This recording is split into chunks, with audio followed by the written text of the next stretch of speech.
بسم اللہ الرحمن الرحیم۔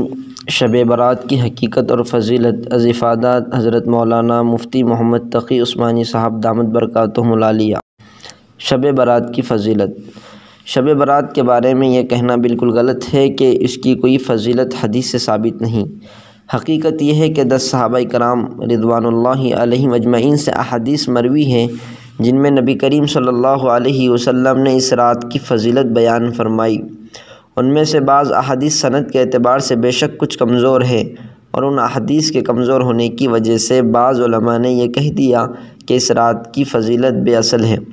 لیکن حضرات محدثین اور فقہا کا یہ فیصلہ ہے کہ اگر ایک روایت سند کے اعتبار سے کمزور ہو لیکن اس کی تائید بہت سی احادیث سے ہو جائے تو اس کی کمزوری دور ہو جاتی ہے، اور جیسا کہ میں نے عرض کیا کہ 10 صحابہ کرام سے اس کی فضیلت میں روایت موجود ہے، لہٰذا جس رات کی فضیلت میں 10 صحابہ کرام سے روایت مروی ہو اس کو بے بنیاد اور بے اصل کہنا بہت غلط ہے۔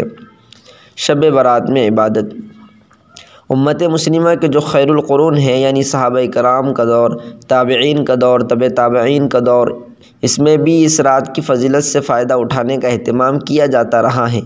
لوگ اس رات میں عبادت کا خصوصی اہتمام کرتے رہے ہیں، لہٰذا اس کو بدعت کہنا یا بے بنیاد اور بے اصل کہنا درست نہیں۔ صحیح بات یہی ہے کہ یہ فضیلت والی رات ہے، اس رات میں عبادت کرنا باعث اجر و ثواب ہے اور اس کی خصوصی اہمیت ہے۔ البتہ یہ بات درست ہے کہ اس رات میں عبادت کا کوئی خاص طریقہ مقرر نہیں کہ فلاں طریقے سے عبادت کی جائے، جیسے بعض لوگوں نے اپنی طرف سے ایک طریقہ گھڑ کر یہ کہہ دیا کہ شب برات میں اس خاص طریقے سے نماز پڑھی جاتی ہے، مثلاً پہلی رکعت میں فلاں سورت اتنی مرتبہ پڑھی جائے، دوسری رکعت میں فلاں سورت اتنی مرتبہ پڑھی جائے، وغیرہ وغیرہ۔ اس کا کوئی خاص ثبوت نہیں، یہ بالکل بے بنیاد بات ہے، بلکہ نفلی عبادت جس قدر ہو سکے وہ اس رات میں انجام دی جائے۔ نفل نماز پڑھے، قرآن کریم کی تلاوت کرے، ذکر کرے، تسبیح پڑھے، دعائیں کرے، یہ ساری عبادتیں اس رات میں کی جا سکتی ہیں، لیکن کوئی خاص طریقہ ثابت نہیں۔ شب برات میں قبرستان جانا۔ اس رات میں ایک اور عمل ہے جو ایک روایت سے ثابت ہے، وہ یہ ہے کہ حضور نبی کریم صلی اللہ علیہ وسلم جنت البقیع میں تشریف لے گئے۔ اب چونکہ حضور صلی اللہ علیہ وسلم اس رات میں جنت البقیع میں تشریف لے گئے، اس لیے مسلمان اس بات کا اہتمام کرنے لگے کہ شب برات میں قبرستان جائے۔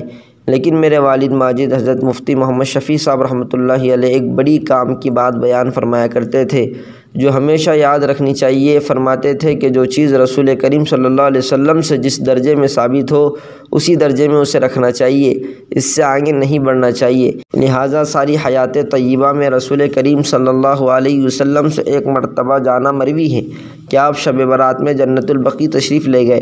چونکہ ایک مرتبہ جانا مروی ہے، اس لیے تم بھی اگر زندگی میں ایک مرتبہ چلے جاؤ تو ٹھیک ہے، لیکن ہر شب برات میں جانے کا اہتمام کرنا، التزام کرنا اور اس کو ضروری سمجھنا اور اس کو شب برات کے ارکان میں داخل کرنا اور اس کے شب برات کا لازمی حصہ سمجھنا اور اس کے بغیر یہ سمجھنا کہ شب برات نہیں ہوئی، یہ اس کے درجے سے آگے بڑھانے والی بات ہے۔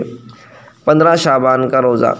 ایک مسئلہ شب برات کے بعد والے دن یعنی 15 شعبان کے روزے کا ہے، اس کو بھی سمجھ لینا چاہیے۔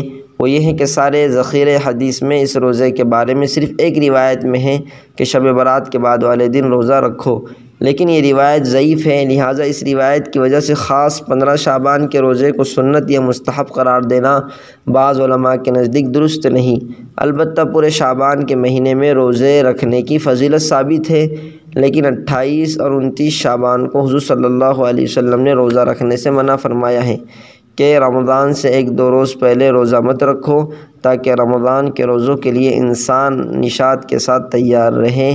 فقط والسلام۔ شامل عبادت